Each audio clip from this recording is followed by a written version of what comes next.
খাগড়াগড় কেন হয় বর্ধমানে সবাই জানে। এখানে কোন শক্তি কাজ করছে?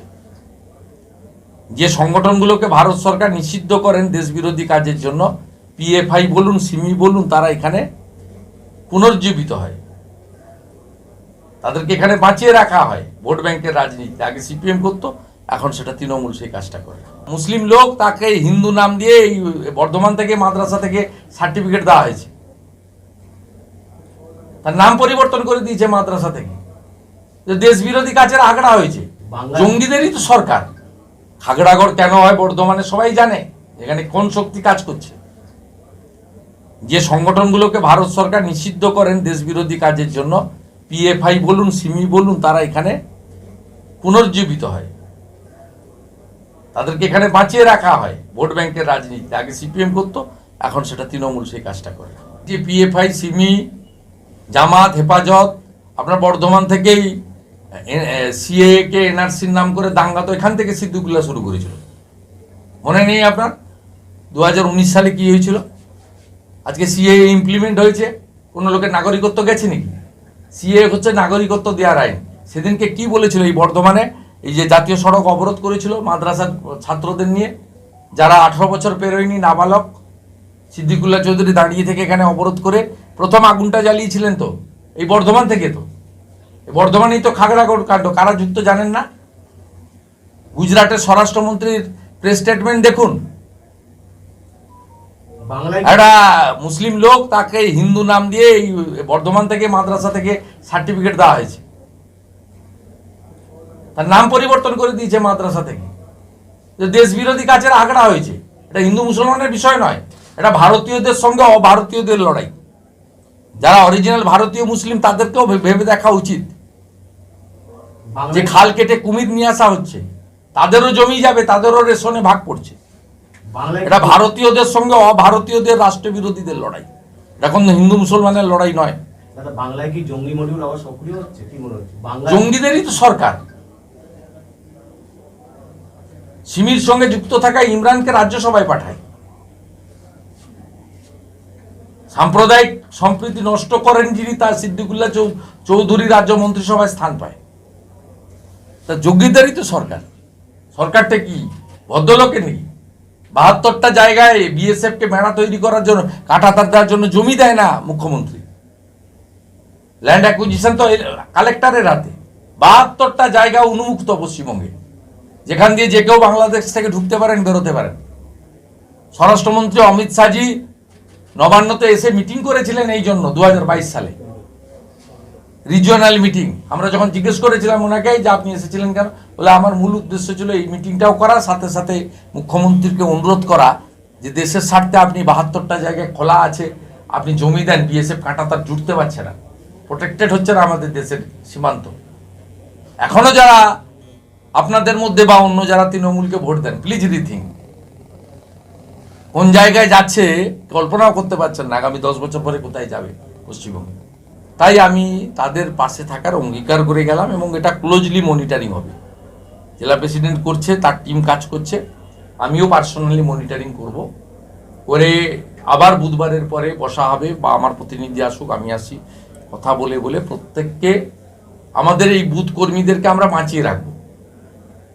তাদেরকে সবাইকে হয়তো বাড়ি ফিরিয়ে দেওয়ার পরিবেশ দিতে পারবো না পুলিশ সহযোগিতা না করলে, আমাদের লিমিটেশন আছে, কিন্তু তাদেরকে বাঁচিয়ে রাখার গুরুদায়িত্বটা আমাদের, আমরা করবো। কারণ তারা মাথা নত করতে চায় না। তৃণমূলের এখন দুটো কথা, ঝান্ডা ধরে স্যারেন্ডার করো, যেমন করেছে দক্ষিণ 24 পরগনার মথুরাপুরের কৃষ্ণপুরের গ্রাম পঞ্চায়েতকে, মাথা ভাঙাতে একটা পঞ্চায়েতকে কোচবিহারের, এখানে বলছে যে স্যারেন্ডার করে পতাকা ধরো। আর তৃণমূল মানেই তো টাকা নিতে হবে, চোর সবাই জানে। গরিব লোক হলে 30,000 50,000, আর একটু সচ্ছল হলে 2 লাখ 3 লাখ, আর একটু পয়সা বাড়ার লোক হলে 5 লাখ টাকা তাদের চাই। শুধু তাই নয়, এখানে যে রাইস মিলগুলোতে আছে, যাদের লেবারদের বেতন অ্যাকাউন্টে ঢোকে, প্রভিডেন্ট ফান্ড কাটা হয়, বিজেপি করার অপরাধেও তাদের কাজকর্ম বন্ধ করা হয়েছে। সেটাও আমরা প্রথমে রাইস মিল অ্যাসোসিয়েশনকে জানাচ্ছি।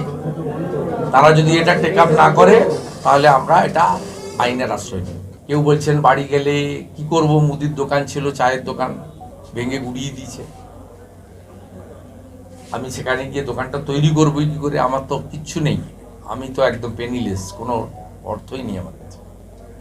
একটা ছেলে দাঁড়িয়ে বলছে আমি হোটেলে একটা কাজ করতাম, 5-6 হাজার টাকা বেতন পেতাম, একবেলা খাওয়ার দিত, আপনি একটা কাজ খুঁজে দেন আমাকে, ওই রকম কাজ, হোটেলের কাজ, কারো বাড়িতে গিয়েও যদি পরিচারকের কাজ করতে হয় খুঁজে দেন, নইলে খাবো কি। বর্ধমান শহরের উপরে আপনারা এখানকার সাংবাদিক, এই যে অমানবিক কাজগুলো হচ্ছে, এই যে মানুষের মৌলিক অধিকারগুলো কেড়ে নেওয়া হচ্ছে, এর বিরুদ্ধে সকল যারা বুদ্ধিজীবী পশ্চিমবাংলা তারা তখন ভাতাজীবী হয়ে গেছে। আপনি শ্রীমতী অপর্ণা সেন বা অন্য যারা আছেন, মাননীয় সুভাপ্রসন্ন বাবু, প্রকাশ্য রাস্তায় গোমাংস ভক্ষণ করার সুবোধ সরকার, এদেরকে আপনি এখন পাবেন না, কারণ এরা সবাই ভাতাজীবী হয়ে গেছে। কিন্তু বর্ধমানে আমি মনে করি যে একটা অতীত ঐতিহ্য রয়েছে। বর্ধমান শহরে এত আক্রান্ত, এই পার্টি অফিস থেকে 500 মিটার দূরে 25 নম্বর ওয়ার্ডের কথা বলছে, 19 নম্বর ওয়ার্ডের কথা বলছে, এখানেই হোটেলে কাজ করতে কেড়ে নিয়েছে বলছে, এখানেই চায়ের দোকান, মুদির দোকান 25 নম্বর ওয়ার্ডে মাটির সঙ্গে মিশিয়ে দিয়েছে। পুলিশ ফোন করে বলছে আসুন আপনি, বলে গিয়ে কি করব, বাঁশটাও ভেঙে দিয়েছে, তালিও ভেঙে দিয়েছে, কিছুই নেই। সেন্ট্রাল ফোর্স তো তাকে গিয়ে বাড়িও ঢুকিয়ে দিয়ে এসেছিল, তারপরে আবারও নাকি আক্রান্ত হয়েছে। এখন তো যা পরিস্থিতি হয়েছে, প্রত্যেকের বাড়ির সামনে সিসিটিভি দিতে হয়, এত টাকা তো আমাদের নেই, এই একটা অসম্ভব বিষয়। আগে আমরা জামালপুরে, রায়নাতে সব ঘটতো দেখতাম, ভাতার তো চিরদিনই কিছু জায়গা রয়েছে বিখ্যাত হয়ে আছে। মন্তেশ্বর তো কেন হয় আপনারা জানেন? মন্তেশ্বরে আগুন কারা লাগায়, কে লাগায় সবাই জানে, আমি আর নাম বলছি না। খাগড়াগড় কেন হয় বর্ধমানে সবাই জানে, এখানে কোন শক্তি কাজ করছে। যে সংগঠনগুলোকে ভারত সরকার নিষিদ্ধ করেন দেশবিরোধী কাজের জন্য, পিএফআই বলুন, সিমি বলুন, তারা এখানে পুনর্জীবিত হয়, তাদেরকে এখানে বাঁচিয়ে রাখা হয়। ভোট ব্যাংকের রাজনীতি আগে সিপিএম করতো, এখন সেটা তৃণমূল সেই কাজটা করে। যে পিএফআই, সিমি, জামাত, হেফাজত, আপনার বর্ধমান থেকেই সিএ কে এনআরসির নাম করে দাঙ্গা তো এখান থেকে সিদ্দিকুল্লাহ শুরু করেছিল, মনে নেই আপনার? 2019 সালে কি হয়েছিল? আজকে সিএ ইমপ্লিমেন্ট হয়েছে, কোনো লোকের নাগরিকত্ব গেছে নাকি? সিএ হচ্ছে নাগরিকত্ব দেওয়ার আইন। সেদিনকে কি বলেছিল এই বর্ধমানে, এই যে জাতীয় সড়ক অবরোধ করেছিল মাদ্রাসার ছাত্রদের নিয়ে, যারা 18 বছর পেরোয়নি, নাবালক, সিদ্দিকুল্লাহ চৌধুরী দাঁড়িয়ে থেকে এখানে অবরোধ করে প্রথম আগুনটা জ্বালিয়েছিলেন তো।